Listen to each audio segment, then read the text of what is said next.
Is some notes on our methods for solving quadratic equation. So we have dealt with each of these different types of solving for quadratics. Today we're going to kind of discuss how do we decide which method we're going to use and kind of the strengths and weaknesses of each of these. Okay. So the importance today is, can I identify which method is appropriate for whichever equation you're looking at. Okay.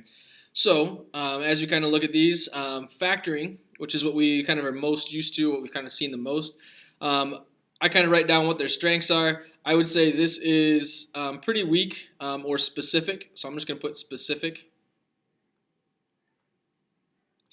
I say weak or specific because it only works in a specific case. Okay, we can do this, and you could do your AC method. You could do a couple other things. I'm going to say because we have so many, 4 different methods to choose from, we're going to basically only choose the ones that are kind of each of their strengths. So this is a specific one that we're going to use. We're going to use factoring when we have an A value that's equal to 1 if factorable. Okay. So again, specific, if A is equal to 1, we are going to try this method. Okay. So if A equals 1, then try. Okay. So specifically, very specific, only works for certain types, doesn't work for all quadratics. If your A value equals 1, then we're going to give our factoring a try. Again, for all of these, except for our square root, we are going to be setting them equal to 0. Okay. So our next one is square root. Again, this is a specific, very specific cases that we use this. I'm going to put very because it's not a whole lot of cases you're going to use your square root method. So what's going to happen, or when we're going to use our square root method, is if we only have A and C values, and if you have, or at least let's say your A value is perfect square.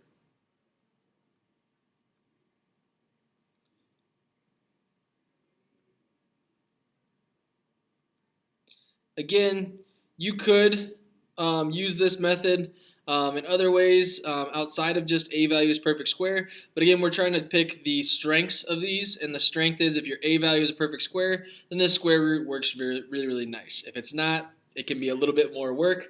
And again, we're just kind of checking off, does this one work the best? No, so we're going to move to the next one. Okay, so factoring specific, square root is very specific because you have to have a perfect square for your A value. So the next one is our completing the square. This one is the same idea. Again, this is pretty specific. I'm just going to put specific for this one as well. This one is A value is perfect square. So just like our square root. The difference, I'm just going to put SQ for square. A value is perfect square. The difference here is you have A, B, and C. So you have all 3 terms, whereas a square root we're only going to deal with if we have just A and C. Okay. Our last one, quadratic formula, when we use this is kind of our last resort. But as far as which ones you can solve, this one is essentially, I told the class, this is essentially like the Hulk. It'll smash any type of problems that's thrown in its way. This is something that is going to work no matter what. Okay, so this is not specific, this is your general solver.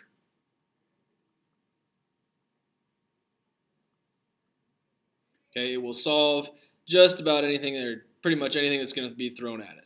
Okay, I use this one when nothing else works.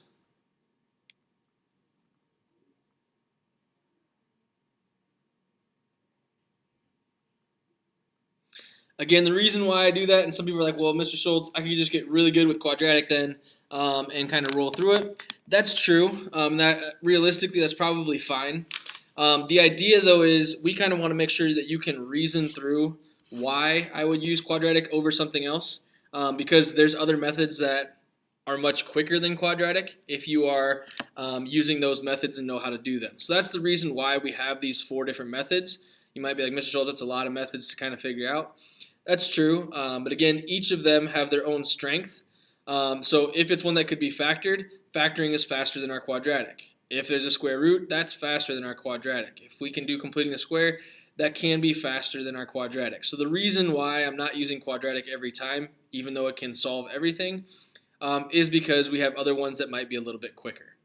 So that's the kind of reason behind why we have these four, and the reason why we want you to be able to explain which method you're going to choose. Okay. We went through then the problems down below. I'm going to try to do them in a different color each. They tend to take up a little bit of space, so I'm going to try to give myself a little bit of extra room here for this. So if I'm doing the first one here, as I look at this, we have an A value of 1. So if I look back up at my stuff above, the A value is 1. So this would be one that looks kind of like it could factor.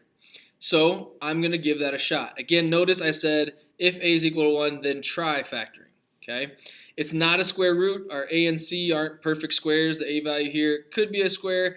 If I subtracted the 73, over here you get negative 66, which is not a perfect square. So at this point I'm not going to say we're going to deal with that. It could be a completing the square one if you wanted it to be. So that's another possibility there. But again, looks like with our A value equaling 1, we're going to give it a go for factoring first. If that doesn't work, then I'm probably going to end up dealing with quadratic formula because our completing the square right now, it is a perfect square, but it might be a little bit more work with that thing. So we'll kind of walk through this one. So first thing I got to do is set equal to 0. All except for square root, we have to set the equation equal to 0. So here when I do this, I would subtract the 73 to the left side. So now I have x squared minus 6x minus 66 equals 0. So I go over here to list the factors of negative 66. So we got like 1, 66, 2, and 33. That's a bad 6 up there. We could say 3 and 22. 4 doesn't go into it, 5 doesn't go into it, 6 goes into it, 6 and 11. 7 doesn't go into it, 8 doesn't go into it, 9 doesn't, 10 doesn't, 11. So I'm back to mine. So this is my set here. If this were going to work, I'd put negatives on the right side. None of these add up to my negative 6. So then I'd say I tried factoring. Factoring didn't work. So that thing didn't work out. It's definitely not square root. We have a middle term. Maybe completing the square. Again, A value is a perfect square, so yeah, technically this is. So we could do that. So maybe let's go ahead and give that one a go. So we're going to give completing the square a shot. Okay. So here, completing the square, this C value doesn't work, so I move it to the right side. So we get x squared minus 6x equals 66.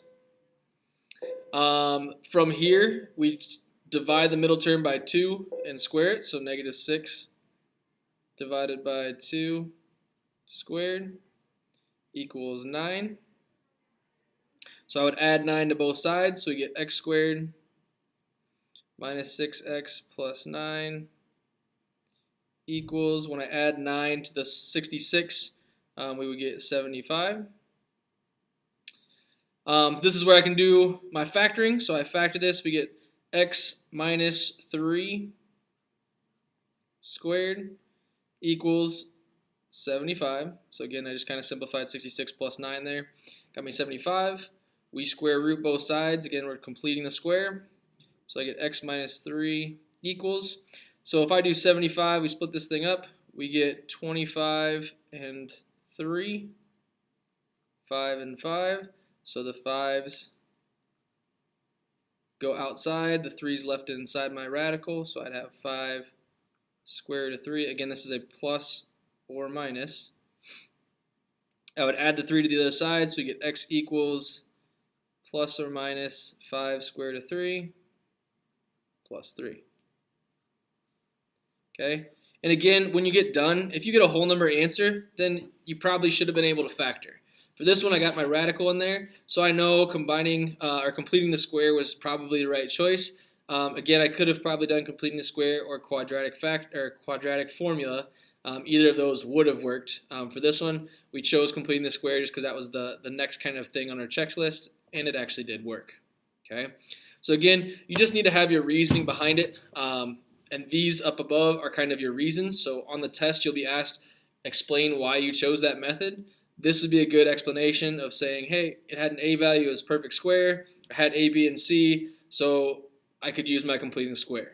Okay, you would have also been able to say, yeah, quadratic formula, nothing else was working, it wasn't factoring, it wasn't square root, I like quadratic formula a little better than completing the square, so I did quadratic formula. That would be a reasonable answer or explanation.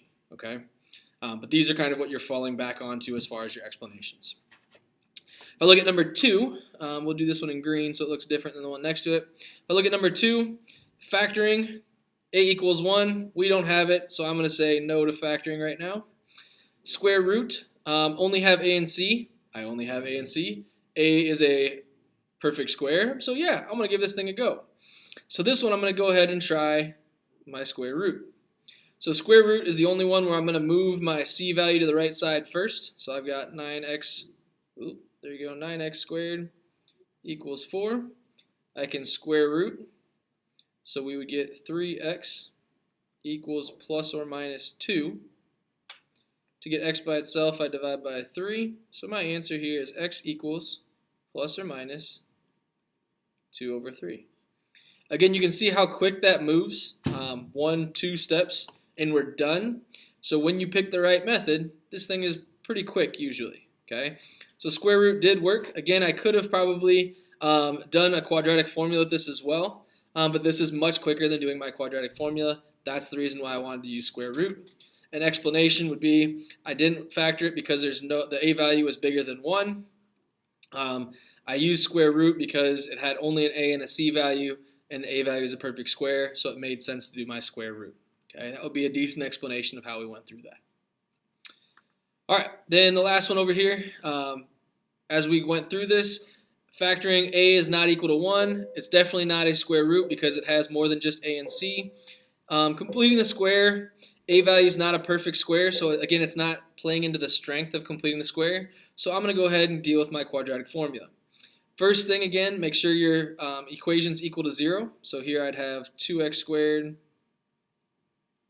plus 8x plus 7 equals 0. I have my a is 2, 8 is b, c is 7.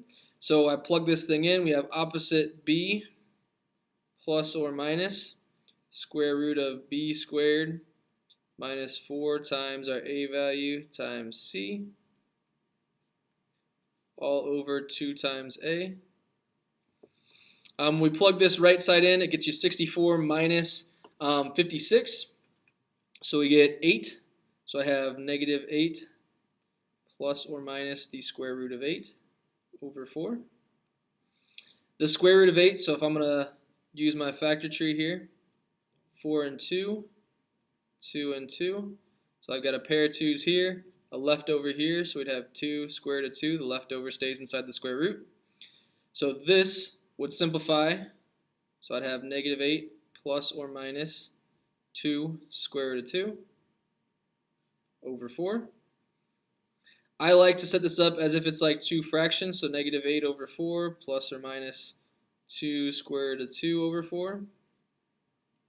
So we'd have negative 2 plus or minus 1/2 square root of 2 is what goes in there. Okay, and that would be my final answer. Okay, so again, this is just kind of that process of thinking. We want to know, why are you choosing what you're choosing, and not just, I just chose this one because it's going to work for everything. Again, the idea here is, when do I use the correct method to kind of solve these things as quickly as possible? And that's what we're kind of looking for, is can you reason through those things when you solve? So again, let me know if there's any questions. Hopefully this kind of helps as you're looking through the notes today and as you're kind of dealing with some of the problems. But again, this is the reasoning behind why we're choosing each method. The test will have these type of questions and expect you to be able to explain those on it. So hopefully, again, this video helps. Let me know. Reach out if you've got any questions. Otherwise, hope you have a good day. Hope to see you soon.